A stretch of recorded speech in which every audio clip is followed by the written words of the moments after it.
Hello everyone, welcome back to my channel eagle eye trader. इस video में हम divergence कैसे ट्रेड करते हैं इसके बारे में डिस्कशन करने वाले हैं दोस्तों। ये हमारी वीकली एजुकेशनल सीरीज़ है जिसमें हम टेक्निकल एनालिसिस रिलेटेड टॉपिक पे डिस्कशन करते हैं। तो इस टाइम मैं वीडियो डाइवर्जेंस पे बना रहा हूँ। तो डाइवर्जेंस क्या होता है, कौन से इंडिकेटर्स उसके लिए यूज़ करने चाहिए, कौन से क्राइटेरियाज है जिस पे हम कंफर्मेशन ले सकते हैं, और इसके कुछ एग्जांपल्स जो इंट्राडे और डेली चार्ट में तैयार होते हैं। तो ये आज सारे टॉपिक हम कवर करने वाले हैं दोस्तों इस वीडियो में। तो वीडियो अंत तक ज़रूर देखिए क्योंकि ये वीडियो बहुत ही इंटरेस्टिंग होने वाला है।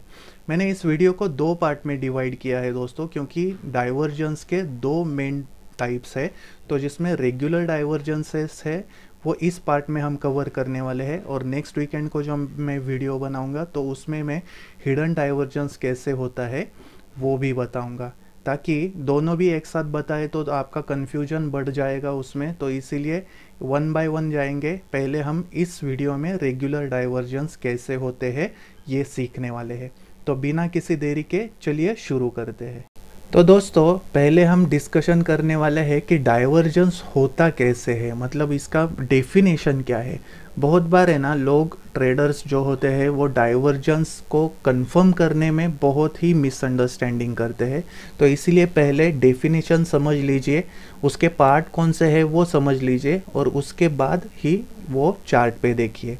तो पहले डाइवर्जेंस मतलब क्या, कि जब भी प्राइस और इंडिकेटर, अब हम लोग जब ट्रेडिंग करते हैं तो बहुत से इंडिकेटर्स हम यूज़ करते हैं, लाइक MACD, RSI है, CCI है, वो हम प्राइस के साथ यूज़ करते हैं। तो जनरली क्या होता है दोस्तों कि जब भी प्राइस ऊपर जाती है तब इंडिकेटर भी उसको ही वेटेज दे के डिज़ाइन किया है, तो इंडिकेटर भी ऊपर जाता है। जब प्राइस नीचे आती है तब इंडिकेटर भी नीचे आता है। बट कभी कभी एक बड़ा ट्रेंड जब होता है दोस्तों, तब एक ऐसी कंडीशन या सिचुएशन आती है जब प्राइस तो ऊपर जाने लगती है मगर इंडिकेटर नीचे आने लगता है। तब हम बोलते हैं कि डाइवर्जेंस हुआ है। मतलब when price and indicator react opposite to each other, तब डाइवर्जेंस होता है। सपोज प्राइस कभी नीचे आई, एक डाउन ट्रेंड है, तो डाउन ट्रेंड में इंडिकेटर भी नीचे आएगा। बट कभी कभी क्या होता है, प्राइस तो नीचे आती है बट इंडिकेटर अपोजिट रिएक्ट करता है, इंडिकेटर ऊपर जाने लगता है। तो ये कुछ डाइवर्जेंस के टाइप्स है दोस्तों, वो आज हमें इस वीडियो में डिस्कस करने हैं। तो हम क्या करेंगे, पहले जो रिवर्सल देते हैं डाइवर्जेंसेस, वो डाइवर्जेंसेस आज स्टडी करेंगे। तो इसमें जो पहला जो टाइप है दोस्तों वो है रेगुलर डाइवर्जेंसेस, और दूसरा जो टाइप है ये हिडन डाइवर्जेंसेस है। अभी रेगुलर डाइवर्जेंसेस में एक ऐसा डाइवर्जेंस होगा जो बाइंग के लिए यूज़ करना है, और दूसरा होगा जो सेलिंग के लिए यूज़ करना है। तो ये जो आज का टॉपिक है, आज का वीडियो है, वो पूरा रेगुलर डाइवर्जेंस पे है। और नेक्स्ट जो वीडियो मैं बनाऊंगा ये हिडन डाइवर्जेंस पे बनाऊंगा, ताकि दोनों में क्या डिफरेंस है ये आपको समझ में आ सके। तो रेगुलर डाइवर्जेंसेस होते हैं दोस्तों, वो ट्रेंड का रिवर्सल होते हैं। मतलब ये रिवर्सल का सिग्नल देते हैं। अभी रिवर्सल हमें कब मिलेगा, जब भी ट्रेंड एकदम ऊपर जाएगा, मतलब at the top of the trend, और एकदम एकदम बेयरिश ट्रेंड रहेगा, सेलिंग का ट्रेंड रहेगा, और इधर से जब ऊपर जाने लगेगा तब हमें ऐसे रिवर्सल या रेगुलर डाइवर्जेंसेस फाइंड आउट होंगे। तो रेगुलर डाइवर्जेंसेस में जो मैंने दो टाइप्स बताए हैं, एक बाइंग के लिए यूज़ किया जाता है पॉजिटिव मतलब क्या, हमें बाइंग के लिए यूज़ करना है। मतलब बाइंग के लिए यूज़ करना है मतलब वो सपोर्ट बनाता रहेगा, राइट। तो सपोर्ट के नियर वो बाय करना है हमें। तो सपोर्ट कहाँ बनता है, डाउन ट्रेंड में। तो ध्यान में रखिए, रेगुलर पॉजिटिव डाइवर्जेंस ये डाउन ट्रेंड में फाइंड आउट होता है हमेशा। तो ये एक बार आपको ध्यान में रखना है, क्लियर डाउन ट्रेंड चाहिए। ऐसे ट्रेंड के बीच में ये डाइवर्जेंसेस फेक सिग्नल देते हैं, वैसे यूज़ नहीं करने हैं।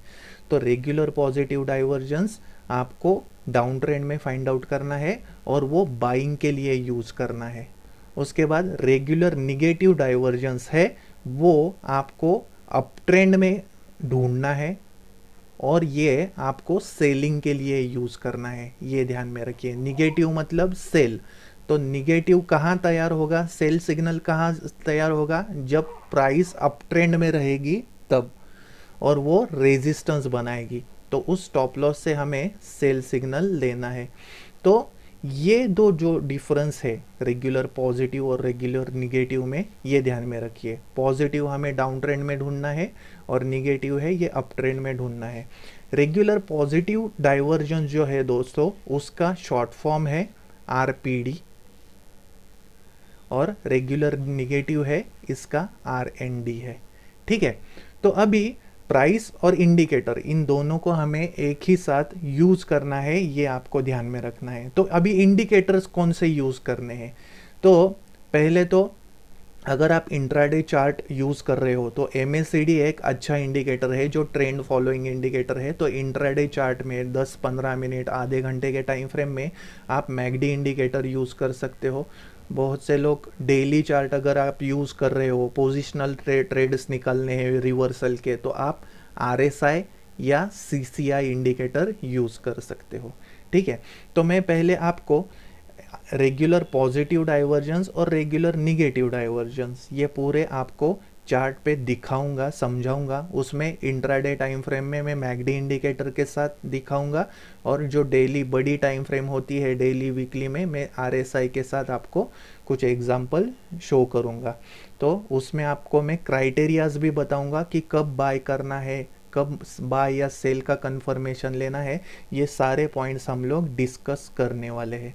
ठीक है, तो बढ़ते हैं डायरेक्ट अभी चार्ट की तरफ। तो ये देखिए दोस्तों, मैंने निफ्टी का 10 मिनट का चार्ट आपके सामने रखा है, और इसके साथ मैंने ये MACD इंडिकेटर ऐड किया है। तो आपको इंडिकेटर्स के पैरामीटर बिल्कुल भी मॉडिफाई नहीं करने हैं, जो है वैसे ही आपको यूज़ करना है। तो आपको क्या करना है, पहले एक ट्रेंड देखना है, निगेटिव ट्रेंड। देखिए हर एक ट्रेंड में डाइवर्जेंस फाइंड आउट होगा ऐसा नहीं है, वैसे आपको कंडीशन चाहिए। वो जो स्विंग पॉइंट्स है वो आपको मालूम होने चाहिए कि कितने लोअर लोज और कितने हाइयर हाइज लगाए हैं, तो ही अगर इंडिकेटर ने उसके साथ अपोजिट रिएक्शन दिया तो ही आपको वो कंफर्मेशन उसका लेना है। ज़रूरी नहीं है कि हर एक ट्रेंड में ये फाइंड आउट हो। तो ये देखिए दोस्तों, इसमें एक बेयरिश ट्रेंड है, तो रेगुलर पॉजिटिव डाइवर्जेंस हम देखने वाले हैं। तो रेगुलर पॉजिटिव डाइवर्जेंस मैं MACD के साथ देखूंगा। तो MACD का मूव आपको क्लियर दिखने के लिए थोड़ा सा मैं MACD को इधर बड़ा करता हूँ। ठीक है, तो इधर से देखिए दोस्तों क्या हो रहा है कि इधर प्राइस ने एक लो लगाया। लो लगाने के बाद अभी देखिए इधर पॉजिटिव डाइवर्जेंस कैसे तैयार होगा, when price makes lower low and indicator makes higher low. ठीक है, तो पहला लो लगाया, तब MACD देखिए इधर लो पॉइंट पे है। जब भी प्राइस नीचे आ रही है MACD भी नीचे आ रहा है। इधर दूसरा लो लगाया, ठीक है, बट MACD उस टाइम ऊपर गया। ठीक है, इधर से प्राइस ऊपर गई, फिर से नीचे आई, तो ये दोनों लो तोड़ के प्राइस ने एक फिर से लो लगाया। तो मतलब इधर आपको इधर दिख रहा है कि price is making lower lodge in a downward direction. But अभी इंडिकेटर क्या दिखा रहा है, एकदम अपोजिट दिखा रहा है। मतलब इंडिकेटर ने हाइयर लो लगाया है। देखा, प्राइस नीचे आई है बट इंडिकेटर ऊपर जा रहा है, तो आपको इधर दिख रहा है कि डाइवर्जेंस हो रहा है। तो अभी आपको बाय किधर करना है, सपोर्ट तैयार हो गया इधर, एंड यू नीड कंफर्मेशन। तो कंफर्मेशन के लिए आपको 4 पॉइंट्स ध्यान में रखने हैं दोस्तों। पहला पॉइंट है कैंडल स्टिक पैटर्न। अगर कोई भी सपोर्ट पे कैंडल स्टिक का स्ट्रॉन्ग बुलिश रिवर्सल पैटर्न होता है, तब आपको बाय कंफर्मेशन लेना है। ठीक है, दूसरा कंडीशन क्या है कि ट्रेंड लाइन ब्रेकआउट। तो सब अगर आपको दिख रहा है कि एक डाउन ट्रेंड में आप लोअर हाई ज्वाइन करके एक ट्रेंड लाइन ड्रॉ कर सकते हो, तो आपको वो कोशिश करनी है। तो वो एक बुलिश रिवर्सल का साइन रहेगा। ये देखिए, अभी ये स्विंग पॉइंट ज्वाइन करके मैंने इधर ट्रेंड लाइन ड्रॉ की है, और उसके बाद इधर मुझे कंफर्मेशन मिला है। ठीक है, तो अभी ये दूसरा पॉइंट हो गया ट्रेंड लाइन ब्रेकआउट। ठीक है, तीसरा पॉइंट क्या रहेगा कि आपको MACD का क्रॉसओवर देखना है। MACD जो बुलिश रिवर्सल का सिग्नल देता है, तो वो MACD का क्रॉसओवर देखना है। MACD का बुलिश क्रॉसओवर होना चाहिए, और उसके साथ MACD शुड बी नियर और अबाउ जीरो लाइन। तो ये बुलिश क्रॉसओवर होने के साथ ध्यान में रखिए मैकडी ज़ीरो लाइन के करीब होना चाहिए या ऊपर जाना चाहिए, क्योंकि मैकडी जब ज़ीरो के ऊपर होता है तब ट्रेंड बुलिश होता है। तो इसीलिए मैकडी ज़ीरो के ज़्यादा नीचे नहीं होना चाहिए। ज़्यादा नीचे होने का मतलब है ट्रेंड बहुत ही बेरिश है, अभी भी सेलिंग की स्ट्रेंथ उसमें बाकी है। तो इसीलिए MACD should be near to zero line और अबव ज़ीरो लाइन। तो ये हो गया तीसरा पॉइंट आपको जो डाइवर्जेंस होते समय ध्यान में रखना है। और चौथा पॉइंट है दोस्तों मूविंग एवरेज का क्रॉसओवर। तो मूविंग एवरेज का क्रॉसओवर में आपको दो टाइप्स के मूविंग एवरेज इसमें यूज़ करने होंगे। मैं आपको दो पेयर बताने वाला हूँ। एक है 516 EMA का क्रॉसओवर और दूसरा है 1226 EMA का क्रॉसओवर। दोनों में से कौन सा भी यूज़ कर सकते हो दोस्तों। अभी मैं आपको इधर 1226 EMA ऐड करके दिखाता हूँ। तो इधर मैं पहले मूविंग एवरेज टाइप करता हूँ, इसमें मैं पहले 12 EMA ऐड करूँगा। तो ये एक्सपोनेंशियल यूज़ करना है क्योंकि हम जनरली इंट्राडे में एक्सपोनेंशियल यूज़ करते हैं। तो 12 EMA हो गया और उसके बाद दूसरा जो मूविंग एवरेज लेना है बड़ा वाला मुझे वो लेना है 26 EMA। ठीक है, तो ये मैंने इसका पिंक कलर कर दिया, तो इसको मैंने डन कर दिया। ठीक है, तो ये हो गया मूविंग एवरेज का क्रॉसओवर तैयार। तो इधर जब भी हमें कंफर्मेशन मिलता है दोस्तों, तो इसके साथ मैंने जो आपको बताया मैकडी का crossover, MACD should be near to zero line, और ये जो EMAs है इनका क्रॉसओवर होना चाहिए, मतलब येलो लाइन पिंक कलर की लाइन को क्रॉस कर रही है, मतलब 12 EMA क्रॉसिंग 26 EMA अपवर्ड्स। तो ये रहेगा आपका बाइंग कंफर्मेशन। तो ये 4 पॉइंट्स आपको ध्यान में रखने हैं। ठीक है, अभी मैं आपको जैसे ये अप ट्रेंड है वैसे डाउन ट्रेंड का मतलब RND रेगुलर निगेटिव डाइवर्जेंस का एक एग्जांपल दिखाता हूँ इंट्राडे का। तो मैंने इधर HDFC का 10 मिनट का चार्ट आपके सामने रखा है दोस्तों। अभी हम देखने वाले हैं कि रेगुलर निगेटिव डाइवर्जेंस कैसे बनता है। तो जैसे मैंने आपको पहले ही बताया था, तो रेगुलर निगेटिव डाइवर्जेंस आपको अप ट्रेंड में ढूंढना है, मतलब price is making higher highs here. तो उसके बाद इंडिकेटर का अपोजिट रिएक्शन देखना है, मतलब price is making higher high and indicator is making lower high here. तो जब भी ऐसी कंडीशन होती है तो रेगुलर निगेटिव डाइवर्जेंस मतलब RND तैयार होता है। तो मैं इधर हायर हाइज ज्वाइन करता हूँ ताकि आपको ट्रेंड में कैसा डिफरेंस आया है। ये मतलब ऊपर तो जा रही है प्राइस, मतलब इधर क्या हो रहा है, इंडिकेटर आपको अपोजिट रिएक्शन दे रहा है, वो बता रहा है, बताने की कोशिश कर रहा है कि ट्रेंड में अभी स्ट्रेंथ नहीं है। तो इधर देखिए बेरिश एनगल्फिंग पैटर्न भी हुआ है। तो जिनको थोड़ा बहुत चार्ट एनालिसिस या कैंडल स्टिक का नॉलेज है वो पहले ही इसका सिग्नल ले सकते हैं। तो मैंने आपको क्राइटेरियाज बताए, पहले कैंडल स्टिक का कंफर्मेशन, दूसरा है ट्रेंड लाइन ब्रेकआउट। तो इधर सपोज आपने इधर से ये जो लोअर हायर लोज है ये ज्वाइन किए, तो ये एक लाइन में आ रहे हैं, तो इधर से आपने ये सपोज ज्वाइन किए, तो इधर आ रहा है आपका सेलिंग का कंफर्मेशन। तो इधर आपको सेल करना है, स्टॉप लॉस इधर लगाना है। तो उसके बाद क्या होना चाहिए कि मैकडी का बेयरिश क्रॉसओवर होना चाहिए, it should be near zero line या ज़ीरो लाइन के नीचे होना चाहिए, और ये भी कंडीशन इधर फुलफिल हो रही है। और उसके बाद आपको क्या करना है, 1226 या 516 इसका क्रॉसओवर यूज़ करना है। तो मैं इधर फिर से मूविंग एवरेजेस ऐड करके दिखाता हूँ। प्राइस ये दोनों मूविंग एवरेज के नीचे आने के बाद बेरिश ट्रेंड में गई है, तो इधर बेरिश क्रॉसओवर भी हुआ है जो हमें सेलिंग कंफर्मेशन के लिए ज़रूरी है।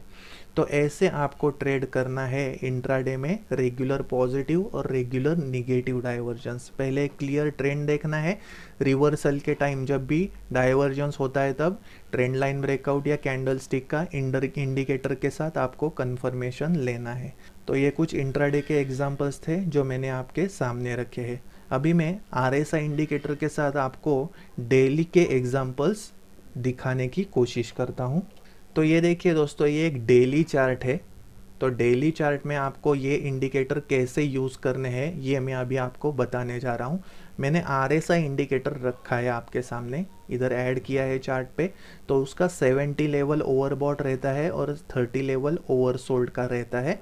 तो आपको डाइवर्जेंस कहाँ फाइंड आउट करना है? जब भी प्राइस ओवरबॉट जोन से रिवर्स होती है या ओवरसोल्ड जोन से रिवर्स होती है, तब आपको ये डाइवर्जेंस फाइंड आउट करना है। तो आपको इधर क्या दिख रहा है दोस्तों कि प्राइस तो इधर से नीचे आ रही है, ठीक है, एक डाउन ट्रेंड में है। तो इधर इसका लो देखिए और RSI का लो देखिए, उसके बाद और नीचे आ गई, बट इधर से RSI ऊपर गया है। मतलब ये हो गया रेगुलर पॉजिटिव डाइवर्जेंस। मतलब प्राइस तो नीचे आ रही है बट ट्रेंड में सेलिंग की स्ट्रेंथ नहीं है and trend is likely to reverse, but we need confirmation in the form of candlestick.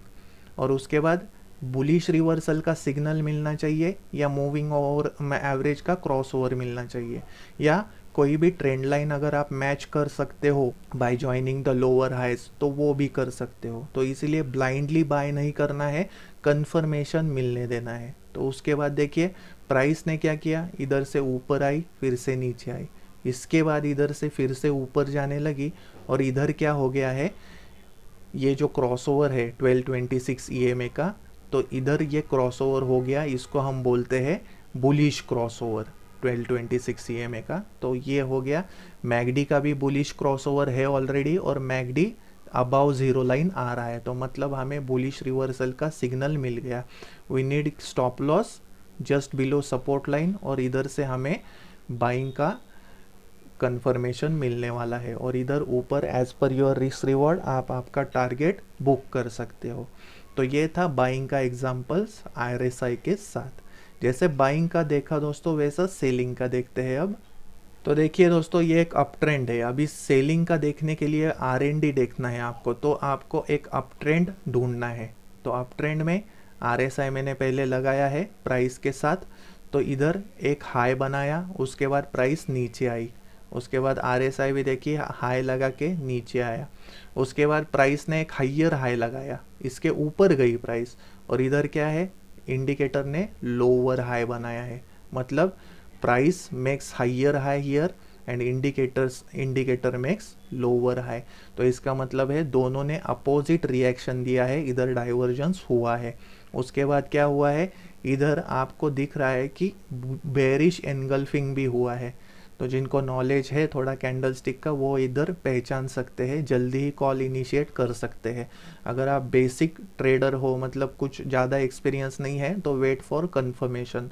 तो जब भी प्राइस ये दोनों मूविंग एवरेज के नीचे आएगी, जब भी क्रॉसओवर होगा, तब आपको इधर सेल लेना है। तो इधर आपको सेल कंफर्मेशन लेंगे और इसके ऊपर का आपको स्टॉप लॉस लगाना है। तो अगर आपने डेली चार्ट है दोस्तों, आप FNO में ट्रेड नहीं करते, अगर स्मॉल ट्रेडर हो, तो अगर ऐसा आपको कंफर्मेशन मिलता है सेलिंग का, तो अगर आपकी ऑलरेडी कुछ बाय पोजीशन है, इधर आपने ली है, तो ऐसा सिग्नल दे के आप आपका प्रॉफिट बुक भी कर सकते हो। तो ऐसा भी फ़ायदा हो सकता है आपको डाइवर्जेंस का, ठीक है। तो जस्ट आपको 516 या 1226 ये दो EMA यूज़ करने हैं। जब भी उसका बेरिश क्रॉसओवर होता है तो आपको सेल कंफर्मेशन मिलने वाला है। उसके बाद आपको देखना है कि मैगडी जो है वो जीरो लाइन के करीब है कि नहीं और इसका बेरिश क्रॉसओवर है कि नहीं। जब भी 1226 ये बेरिश क्रॉसओवर होता है, 99% मैगडी का भी बेरिश क्रॉसओवर होता है, बट आपको जस्ट ध्यान रखना है उसकी पोजीशन पे। तो वो ये जो जीरो लाइन है, तो ये मैगडी उसके नीचे आना चाहिए, क्योंकि जीरो लाइन के नीचे जब भी आता है ट्रेंड वीक होता है, जो बायर्स है वो अपना प्रॉफिट बुक करके निकल जाते हैं और इधर से ट्रेंड रिवर्स होता है और सेलर ज़्यादा उसमें ऐड होते हैं। तो ये था रेगुलर पॉजिटिव और regular negative divergence. I hope मैंने जो आपको इस वीडियो में इन्फॉर्मेशन दी है बहुत ही सिंपल तरीके से आपको बताने की कोशिश की है दोस्तों। अगर वीडियो अच्छा लगा है तो प्लीज़ इसको लाइक करना ना भूलिए, सब्सक्राइब कीजिए ईगल आई ट्रेडर को, और आपके कुछ भी डाउट्स है रिगार्डिंग डाइवर्जेंस, रेगुलर डाइवर्जेंस, तो आप डिस्क्रिप्शन बॉक्स में कमेंट कर सकते हो। मिलते हैं नेक्स्ट वीडियो में हिडन डाइवर्जेंस के साथ। तब तक के लिए bye for now and take care. आपने समय निकाला, मेरा वीडियो देखा, इसीलिए आपका बहुत बहुत धन्यवाद।